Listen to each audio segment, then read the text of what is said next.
Salam, axşamınız xeyir olsun. Səsim aydın gəlirmi?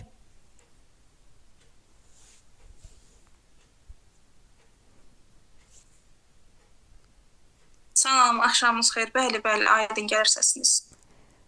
Başlaya bilərikmi? Bəli, hazırsa başlayaq. Dəqiqə mən ekran bölüşməyinə başlayacağam. Bir dəqiqə.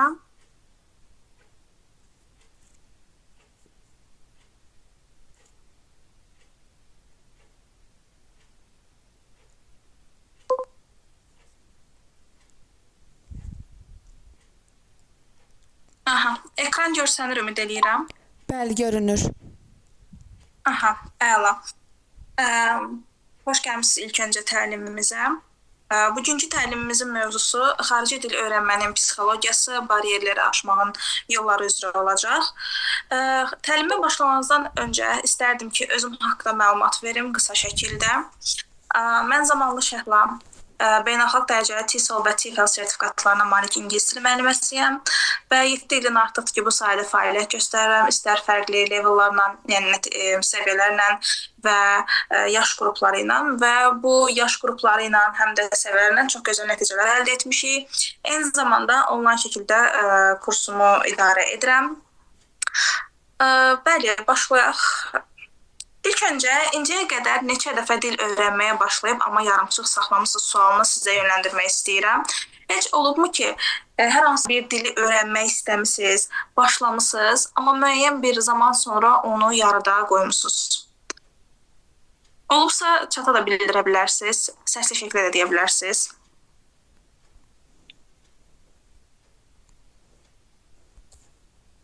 Mən çata görmürəm, siz deyə bilərsiniz, yazan var, yoxsa yox?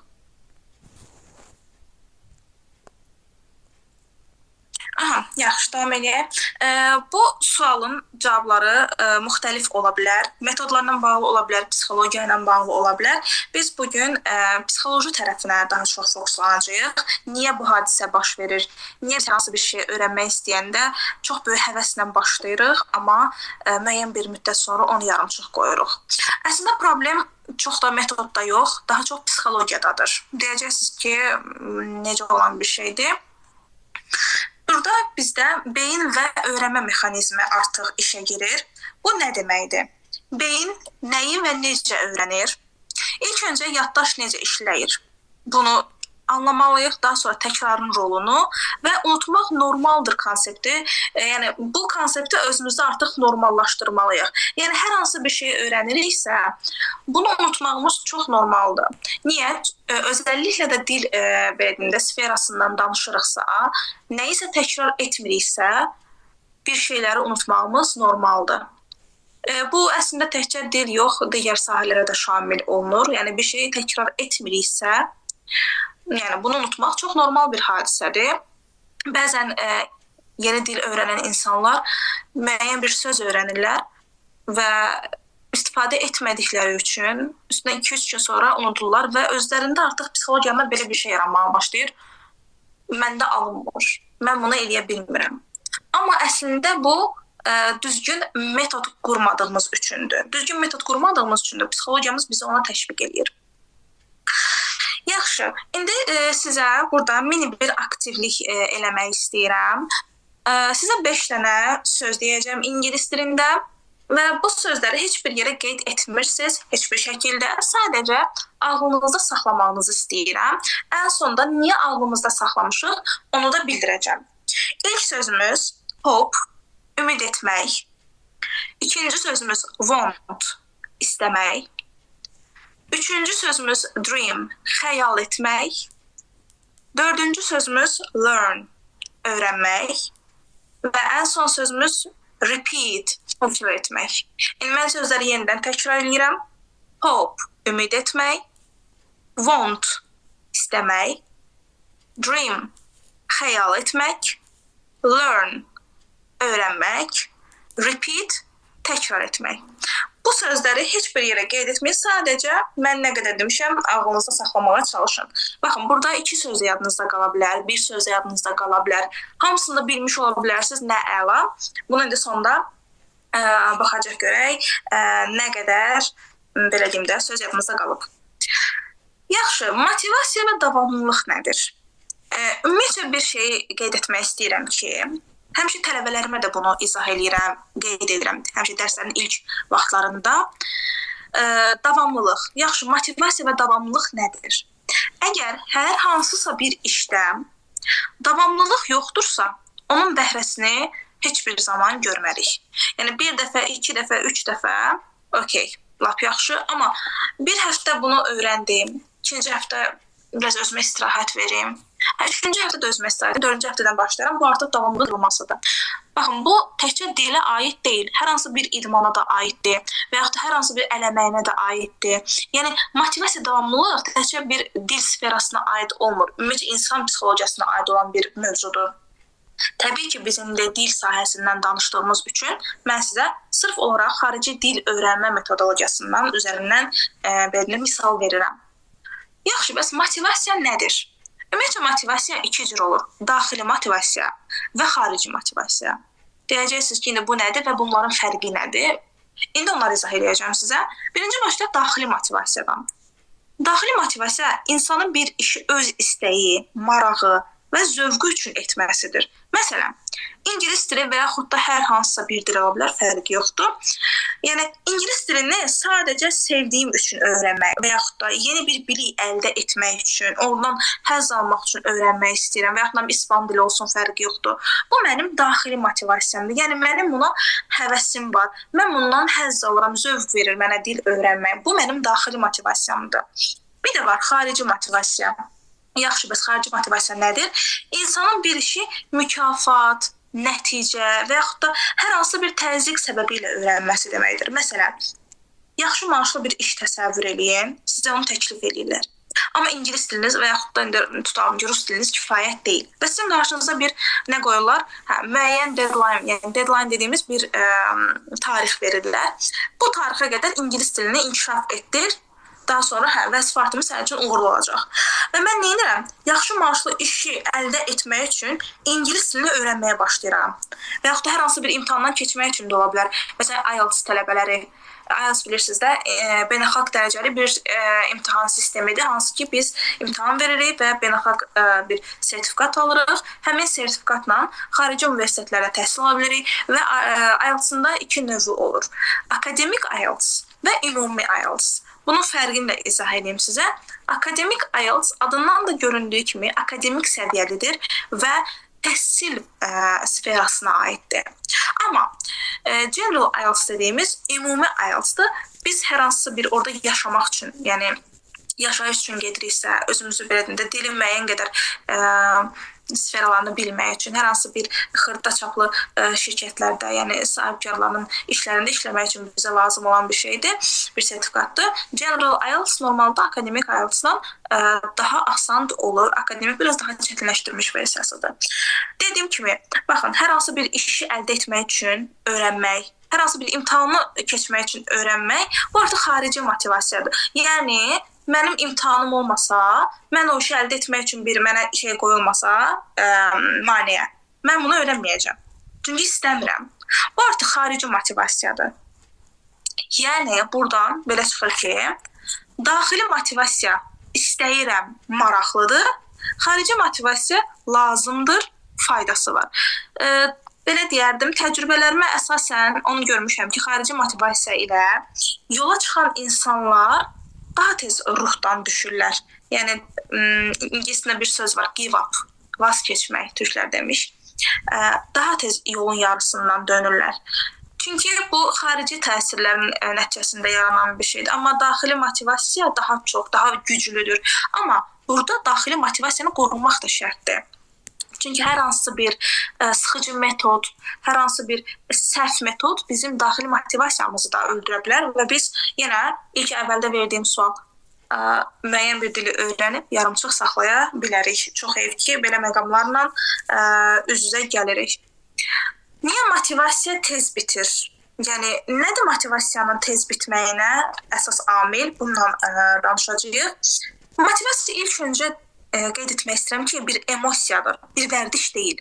Normalda insan vərdişlərini hər gün etdiyi üçün Bunu artıq düşünmədən bir də görürsüz günü durursunuz və avtomatik işlərinizi görürsüz. Bir də baxırsınız ki, hə məsələn saat nə bilim 5-6 olub. Amma yəni o saatın keçmə hızını anlamırsınız. Bu bizim rutinimizdir çünki. Amma motivasiya emosiyadır. Yəni başlanğıcda həvəs yüksək olur, amma bu hiss uzun müddət eyni qalmır. Əgər işi motivasiya ilə edirsinizsə, o azalanda davam etməkdə çətinləşəcək sizə. İkinci hissədən götürsək, məqsəd qeyri-müəyyən və çox böyük olanda yaxşı. Bu nə deməkdir? Məsələn, ingilis dilini mükəmməl öyrənəcəm kimi böyük məqsədlər insanı həqiqətən tez yorur. Yəni beyin konkret və kiçik hədəfləri daha rahat qəbul edir. Mən sizə demirəm, yəni ingilis dilini mükəmməl öyrənəcəm sözünü istifadə etməyin. Edin, amma baxır hansı hissədə. Ümumiyyətcə bütün dillərə aiddir bu. Dili mükəmməl bilmək deyə bir anlayış yoxdur. Dili %100 deyə bilmək bir anlayış da yoxdur. Çünki dil elə bir şeydir ki, bunun sonu, bucağı yoxdur. Yəni sonu olmayan bir dənizdəsiz, belə deyim də. Və hər gün dilə yeni sözlər girir, yeni sözlər əlavə olunur, köhnə sözlər çıxır. Yəni bunun belə deyim də nəbzinə tutmaq üçün yenə dilçi olasınız. Bu da çox çətindir. Yəni dilçi olsanız belə proses çox çətin işləyir. Ona görə mən həmişə deyirəm ki, dil mükəmməl biləcəm deməyin özünüzə. Ünsiyyət quracaq qədər dili bilməyim lazımdır mənə. Mən ünsiyyət qura bilirəmsə, rahat şəkildə fikirlərimi ifadə edə bilirəmsə, o insanı anlayıramsa, hər hansı bir filmə rahat baxa bilirəmsə, hər hansı bir məqaləni rahat oxuya bilirəmsə, mən dili bilirəm. Ehtiyac yoxdur mənim dili mükəmməl bilməyimə, çünki belə bir anlayış yoxdur və bu mükəmməlliyətçilik tələbələrin belə deyim də ən böyük düşmənidir. Dil öyrənən insanların ən böyük düşmənidir. Bunu indi növbəti slaydlarda bir də buna toxunacağıq. Və digər motivasiyanı öldürən səbəblərdən biri də nəticənin gec görülməsidir. Xüsusilə dil öyrənməkdə inkişaf yavaş hiss olunur. Çünki dil öyrənmək 3-5 ay ərzində başa gələn bir şey deyil. Bəzən indi kurslarda görürük ki, 3 aya sıfırdan təmiz ingilis dilində danış.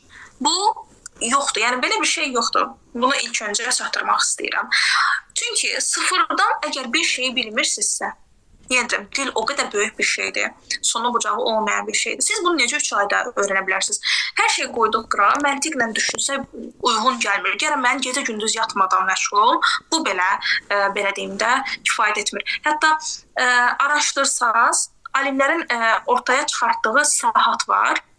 O saatı müddəti çevirsək, bir insanın normal ünsiyyət şəklində dili bilməsi və istifadə etməsi üçün 1 il zaman lazımdır. 1 il. Kimin sözü çox görsənə bilər ki, mən 1 il durum ingilis oxuyum, mənim axı vaxtım yoxdur. Bu o demək deyil, siz birini hər günü götürüb kitabı əlinizə alıb öyrənəcəksiniz. Məsəl üçün 3 ay kursa gedirsiniz, onu orada dəstəkləyirsiniz. Self-study eləyirsiniz və ən səhv belə deyim də, qəbul olunan bir moment da odur ki, tələbələr elə bilir ki, sırf mən kursa getdim həftədə 2 dəfə, mənə bəsdir, yerdə qalan heç bir zamanında dillə məşğul olmayım. Bu çox səhv bir anlayışdır. Həftə 2 dəfə və yaxud da 3 dəfə kursa getmək sizə bəs etməyəcək. Bunu bütün tələbələrimə və dil öyrənmək istəyən şəxslərə bildirirəm. Çünki biz mühit olaraq Azərbaycanda yaşayırıq. Ətrafımızda Azərbaycan dilində danışılır. Oxuduğumuz kitablar, dinlədiyimiz musiqilər, gördüyümüz xəbərlər öz dilimizdədir. Və biz süni mühit yaratmalıyıq. Süni mühitə necə yaradırıq? Baxın, mən ilk öncə tələbəmin həmişə telefonlarının dilini ingiliscə çevirirəm ilk dərsdən. Niyə? Görsünlər, gözlər alışsın. Sonra level kitablar oxuya bilərsiniz. Məsələn, A1-dən C1-ə qədər olan level kitabı. Öz levelinize uyğun seçirsiniz, alırsınız, oxursunuz. Metroda gedəndə, avtobusda gedəndə, taksiyə gedəndə bu şəkildə demirəm oturun kitabı əvvəldən sonra bir oturuşu oxuyun. Yox. Hər yol gedəndə bir səhifə oxusaz bəsdir. Oradan yeni sözlər öyrənə bilərsiniz məsələn. Onu cümlə içində görə bilərsiniz. Sonra dinlədiyiniz musiqilər, xarici musiqilərə qulaq asmağa çalışa bilərsiniz. YouTube-dan podkastlar var. Podkastlar aça bilərsiniz. Məsələn, maraqlı olduğunuz mövzular, məsələn, fashion, nə bilim, automobil, bu kimi şeylər yazıb podkastlara qulaq asa bilərsiniz. Onların da levelləri var. Məsələn, mən beginner levelamsa, mövzunun qarşısına beginner yazıram YouTube-da.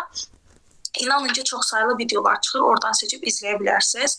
Baxın, bu kimi şeylər. Sonra sosial şəbəkələrdə hamımızda var. Hamımız müəyyən qədər bir səhifə izləyirik. Orada xarici dilli bir səhifə izləyə bilərsiniz, orada nələrsə öyrənə bilərsiniz. Bax, bunların hamısı o dama göl olar misallara. Hamısı süni mühit yaratmaqdır. Çünki biz realda da bunları eləyirik. Düzdür, səhifələr izləyirik, xəbərlərə baxırıq, kitablar oxuyuruq, musiqilər dinləyirik, insanlarla ünsiyyətdə. Bunu qismən də olsa biraz ingilis dilinə dəyişə bilərəm və yaxud da öyrənmək istədiyiniz dilə. Şərt deyil ingilis dili. Belə. Ümumiyyətlə dediyim kimi nəticə gec görünür. Yəni dildə xüsusən də gec görünür. Çünki dil elə bir şeydir ki, təcrübə, praktika istəyən bir şeydir və nəticə görməyən 3 ay sonra məsələn mən nəticə görməməyim çox normaldır. Necə? Yəni sıfırdan başlamışamsa, təbii ki, mükəmməl şəkildə 3 ay sonra danışa bilməyəcəm. Amma qismən olsa orada bir cümlə qurmaq, fikrini ifadə eləmək kimi bir nüanslar olur. Amma nəticə görməyəndə beyin bunun faydası yoxdur siqnalını alır. Faydası yoxdur siqnal alanda da yenə birinci sualımıza qayıdırıq, nə edirik? Yarıda buraxırıq. Ən böyük problem. Daha sonra xarici motivasiyaya çox bağlılıq. Yəni yalnız imtahan, maaş və ya başqalarının fikri üçün işləyirsinizsə, bu motivasiya tez sönəcək. Daxili səbəb yoxdursa, daxili motivasiya yoxdursa, davamlılıq azalacaq. Yenə qeyd etdiyim kimi, xarici motivasiya bizim bir şeyi öyrənməyimizə çox da təsir eləmir. Daxili motivasiya olmadığı müddətcə. Və ən önəmlisi yorğunluq və rejim olmaması. Yəni plansız və ya həddindən artıq yüklənmə. Baxın, motivasiyanı tez öldürür. Hətta mən sizə belə bir misal çəkim. Real bir hadisədən. Mənim bir tələbəm var idi. Bir gün və dərsə yeni yazılıb, bir həftədir. Bir gün gəldi dərsə ki, mən listeningimi heç cür inkişaf etdirə bilmirəm. Mən də ondan soruşdum ki, mən birinci tələbənin hansı metodla öyrəndiyini soruşuram. Sonra onu düzəldib, sonra ona belə deyək, düzgün yolu göstərirəm. Soruşdum ki, necə oxuyursan, yəni necə məşğələlər eləyirsən gündəlik həyatda. Qayıtdı ki, mən səhər saat 7-dən axşam 11-ə qədər dayanmadan ingilis dili oxuyuram. Kitab oxuyuram, onu oxuyuram, bunu oxuyuram, falan bəsməkan.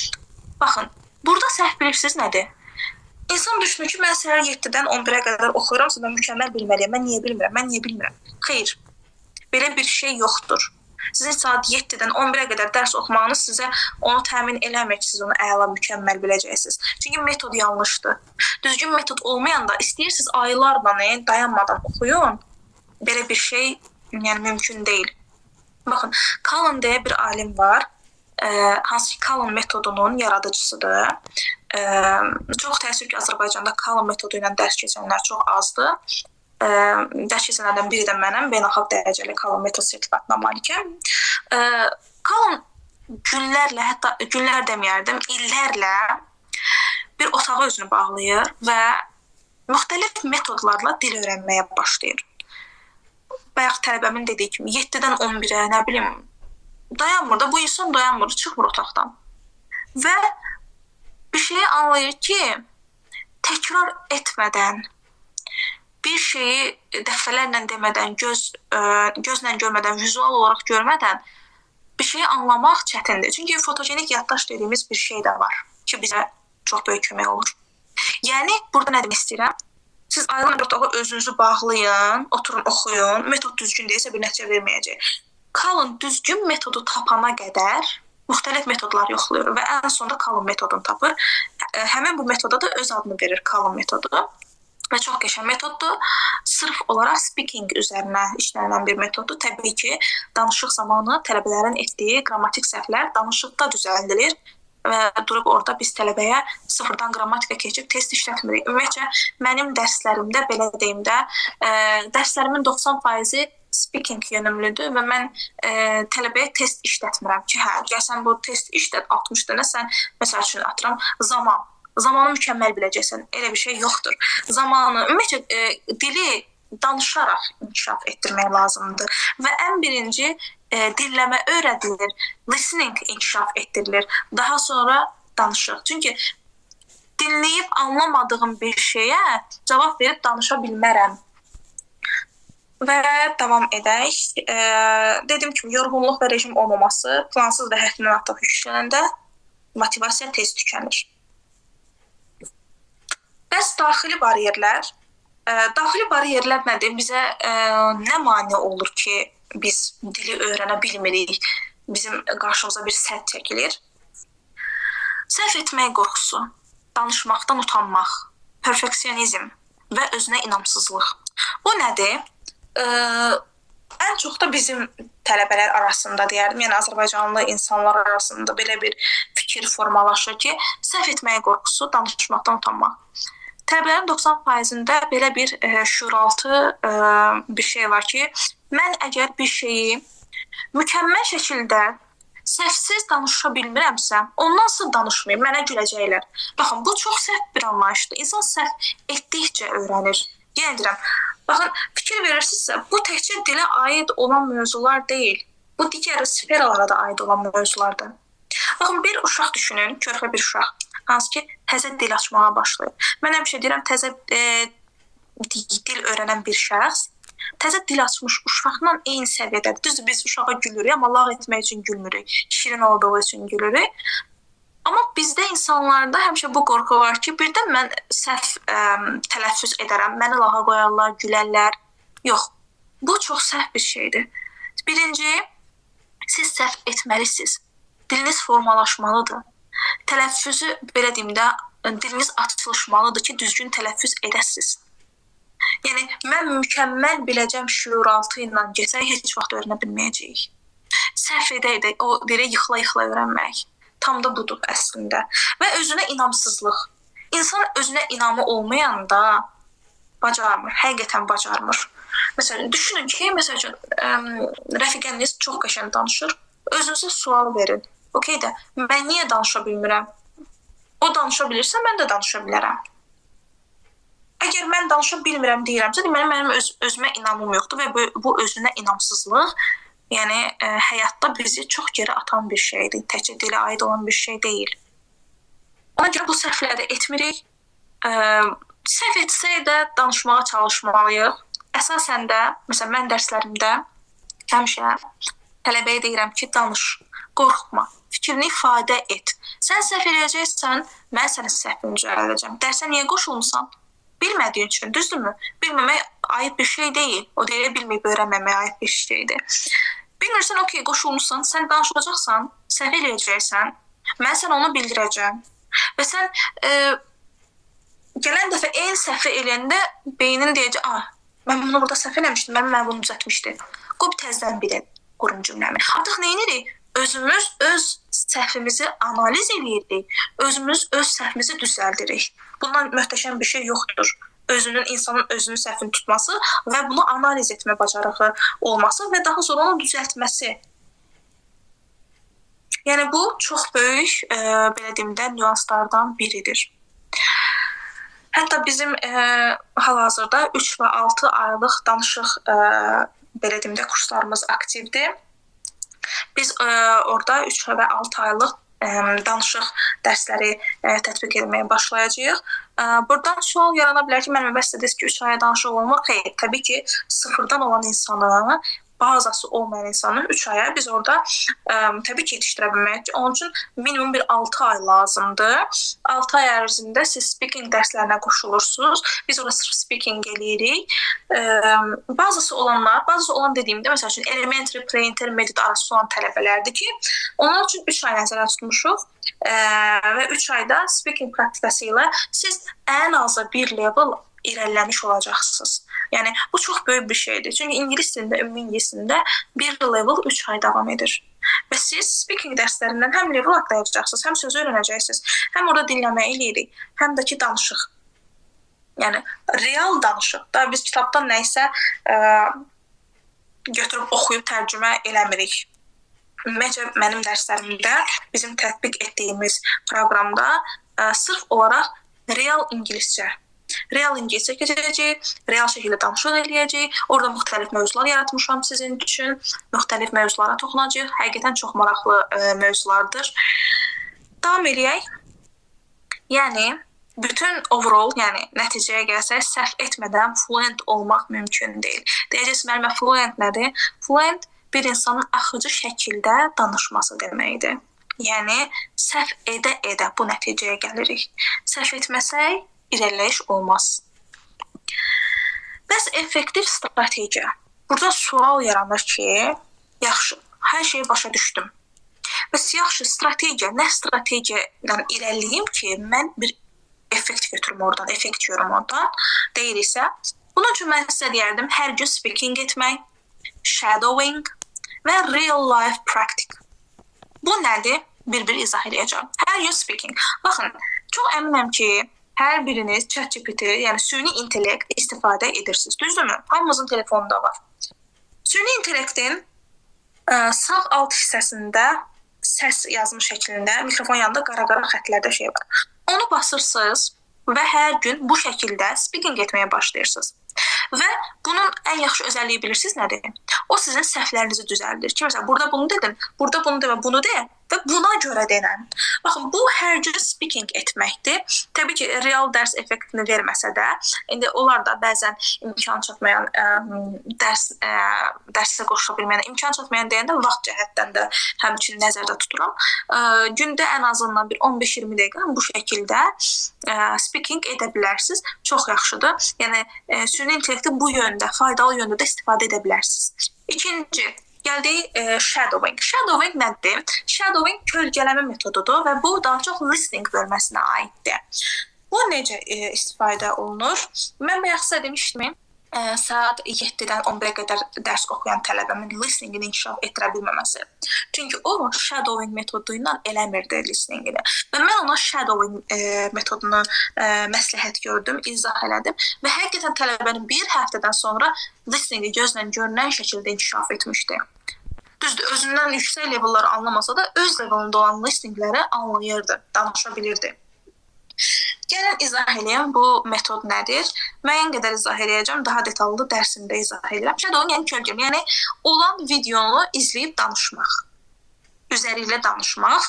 Buna biz kölgələmə metodu deyirik. Yəni deyirəm, kölgələmə metodunu mən dərslərimdə daha aydın şəkildə izahını verirəm. Və izah verdikdən sonra real praktika ilə shadowingi bərabər tələbələrlə həyata keçirdirik. Və həqiqətən çox gözdən görünən bir metoddur, araşdıra da bilərsiniz. Hətta biz belə müəllimlik təlimindən öncə də bu metodla işləyirdik. Real life praktikasında isə mən deyərdim, Cambly-ni yükləyə bilərsiniz. Cambly-də müəyyən ödəniş müqabilində biz real ingilis dilində danışıq edə bilərik, ana dili ingilis dili olanlarla bağlı. Və sözlər demişdim sizə. Ümid edirəm yadınızda qalan sözlər olub. Evdə bunlara cümlə qura bilərsiniz, praktika edə bilərsiniz həmçinin. Və sizə ən sonda sualım budur ki, bugündən sonra nəyi dəyişəcəksiniz? Deyəsən, vaxtımız bitdi.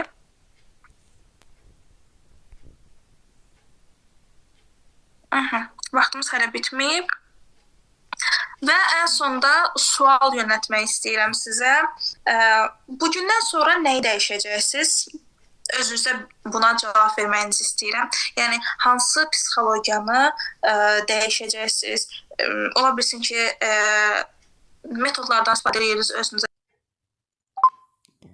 Davam edə bilərik. Aha, əla. O zaman yenidən bölüşəyin. Aha. Ekran görsənir? Bəli, görünür. Aha. Deməli, biz Cambly-də qalmışdıq. Mən tez bir şəkildə məlumat vermişdim. Vaxtımız bitdiyi üçün istəyirəm bir daha detallı şəkildə izahat verim. Biz ən son real life practice dedik. Burada sual yarandı ki, bəs real təcrübə mən necə eləyim? Axı burada heç kim yoxdur haqlı olaraq. Mən burada sizə Cambly tətbiqini məsləhət görmək istəyirəm. Cambly tətbiqində baxın, düz ödənişlidir. Amma siz orada ana dili ingilis dili olan müəllimlərlə birbaşa real şəkildə müxtəlif mövzulardan praktika edə bilərsiniz. Belə. Amma mən burada məsləhət görərdim ki, əgər ingilis dilini tam başa düşmürsə, yəni o qədər bazamız yoxdursa, Cambly-dənsə bizim dərslərimizə qoşulmağınızı məsləhət görürəm. Çünki bu o zaman biraz sizə çətin olacaq. Çünki orada sırf ana dili ingilis dili olan müəllimlərdir və biraz sizə çətinlik yarada bilər ki, anlamaqla bağlı. Və yadınızdadırsa, dərsin əvvəlində sizə 5 dənə söz vermişdim. və o sözlərdən nə etməyinizi istəyirəm. İstəyirəmsə, əgər vaxtımız varsa, burada neçə nəfəri həmin sözlərə cümlələr qurmağınızı istəyirəm. Yadınızda qalan şəkildə bir dənə də qala bilər yadınızda sözlər, hamısı da qala bilər. Bunların hər birinə cümlə quraraq artıq mənimsəməyinizi istəyirəm. Buradan nəyə gəlib çıxırıq? Söz öyrənmə metoduna. Normalda sözü həmişə mən fikir verirəm ki, insanlar söz tərcümə də bu şəkildə öyrənirlər. Bu çox yanlış bir metoddur və bizim, belə deyim də, öyrənə bilməməyimizin əsas amillərindən biridir. Deyirik, məsəl üçün, müəllimə, mən bugün bu qədər söz öyrəndim, amma 3 gün sonra yadımdan çıxdı. Çünki biz ancaq tərcümə ilə işləyirik. Bu bizə bir şey qatmır. Mən əgər cümlə qura bilməsəm, yəni öyrəndiyim sözü cümlə qurmasam daha doğrusu, məsələn, belong sözünü götürək. Belong məxsus olmaqdır. Tərcüməsini bildim, okey, belong məxsus olmaq. Əgər mən heç vaxt ona cümlə qurmasam, mən heç vaxt bilməyəcəm ki, belong to sözünü ilə istifadə olunur və belong to şəklində istifadə olunur. Və yaxud da dinləmək, listen. Tərcümə ilə öyrəndim, əla. Heç vaxt cümlədə istifadə etməsəm, mən bilməyəcəm ki, listen to ilə istifadə olunur. Listen to. Baxın, belə şeylər var. Bizə şəkilçilərdir, amma ingilis dilində daha çox söz önləri ilə işləyirik və bütün bunların hamısını biz xüsusi danışıq kurslarımızda, qruplarımızda ətraflı şəkildə öyrənirik, hər birini ətraflı şəkildə dəyinirik, hər birini real bir şəkildə praktika edirik. Belə.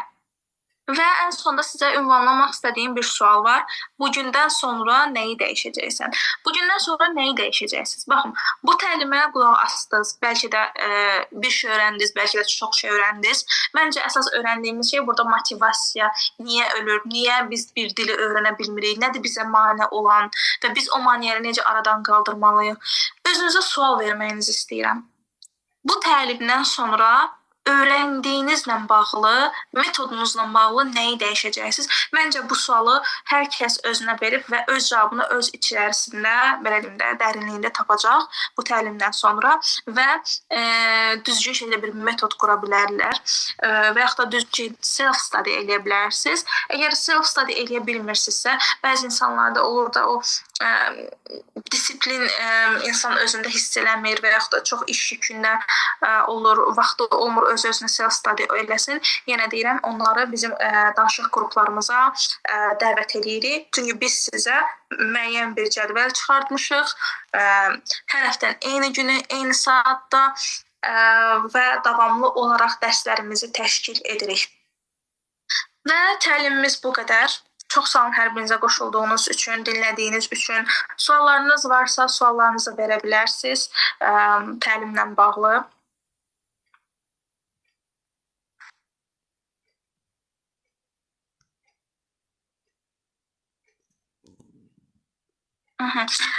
Yoxdursa, Səbinə xanım, bizim hətta səhv eləmirəmsə endirimlərimiz var danışıq qruplarına, düzdür? Bəli, təlimə qoşulan iştirakçılara özəl ingilis dili danışıq kursumuza endirim olunacaq. Salam, mən kurslarla bağlı məlumat almaq istəyirdim. Bəli, buyurun.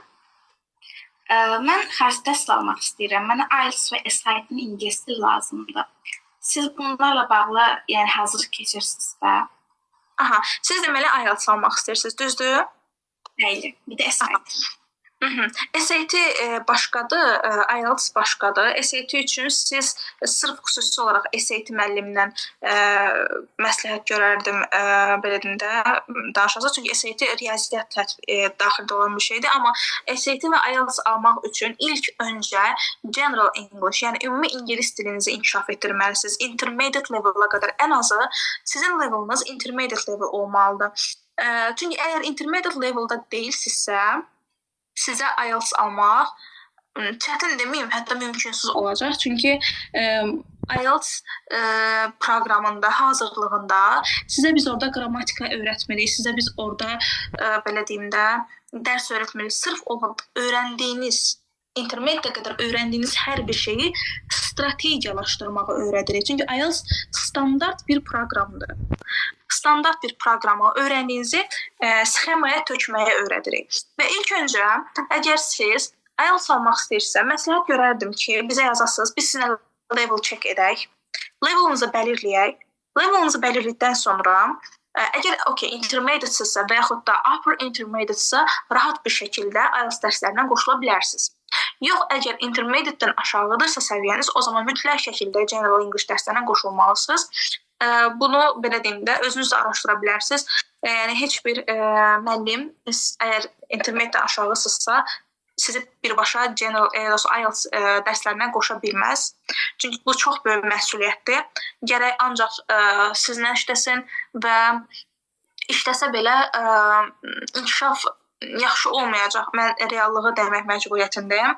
Mən normalda tələbələrlə həmişə açıq danışıram ki, tələbə çıxdığı yolun fərqində olsun, bilsin onu hansı yol gözləyir, onu hansı çətinliklər gözləyir. Çünki tələbəyə başqa bir şey deyəndə tələbə həvəslənir, yola çıxır, amma görür ki, yox da, yəni müəllimin dediyi yolla getdiyi yol eyni deyil. Və avtomatik bu da motivasiyanı ölüb geri qayıtmasına səbəbdir və IELTS-da ən çox önemli şey motivasiyadır. Tələbənin motivasiyasını yüksək saxlamaq. Biz həmişə IELTS-dan, mən həmişə IELTS-dan belə deyim də tələbələrimdən 15 dəqiqə motivational danışıq aparıram. Daha sonra dərsə keçirik. Çünki IELTS tələbələrinin motivasiyası həmişə yüksək olmalıdır. Çünki çox vacib bir imtahana girirlər. Bəlkə də imtahanı uğurla keçmək onların təhsilini, karyerasını, həyatını belirləyəcək və biz müəllim kimi məcburuq onların motivasiyasını yüksək saxlayaq. Bu daha çox məcburam dediyimizdə ki, yəni bu xarici məcburiyyətdən deyil, daxili məcburiyyətdən gələn bir şeydir. Ona görə məsləhət görərdim. İlk öncə bizə yazası, biz sizin level check-inizi eləyək. Daha sonra leveliniza əsasən, ondan sonra mən sizə deyə bilərəm ki, məsələn, bu levelda tam pre-intermediate-siz, siz generala davam etdirməlisiniz, intermediate tam bitirməlisiniz, biliyə sahib olmalısınız. Daha sonra IELTS üzrə level olur, level check olur. IELTS-a uyğunsuz yoxsa yox. Ola bilsin tələbə bəzən intermediate level qutarır, bitirir, amma yenə də IELTS-a kifayət etmir bildikləri, o zaman biz pre-IELTS dərslərinə yönəldirirsiniz. Pre-IELTS dərslərində isə siz zəif olan qrammatikanızı möhkəmləndirirsiniz, zəif olan sözlərinizi möhkəmləndirirsiniz, zəif olan cümlə danışığınızı möhkəmləndirirsiniz. Pre-IELTS özü IELTS-a hazırlıqdır. Yəni intermediate-lə IELTS-ın arasında olan bir körpüdür. Yəni belə. Ümid edirəm sualınıza tam şəkildə cavab vermiş oldum. Əlavə sualınız varsa və ya başa düşmədiniz, yenidən yönləndirə bilərsiniz. Çox sağ olun, aydın oldu. Biz əlaqə saxlamaq üçün hansı nömrə yazmalıyıq? Səbinə xanım, hara yazsınlar, siz mənə məlumat verərsiniz. Mənə şəxsidən yazsın, mən Şəhlə xanımın nömrəsini göndərim. Oldu, çox sağ olun. Buyurun. Siz sağ olun. Əlavə suallar yoxdursa, bitirək. Bəli, bitirə bilərik. Çox sağ olun hər birinizə vaxt ayırdığınız üçün, qoşulduğunuz üçün minnətdarıq hər birinizə. Sağ olun. Mən təşəkkür edirəm Şəhlə xanım, minnətdaram dəyərli vaxtınızı ayırdığınız üçün. Qoşulan iştirakçılarımıza təşəkkürümü bildirirəm. Çox sağ olun. Çox sağ olun.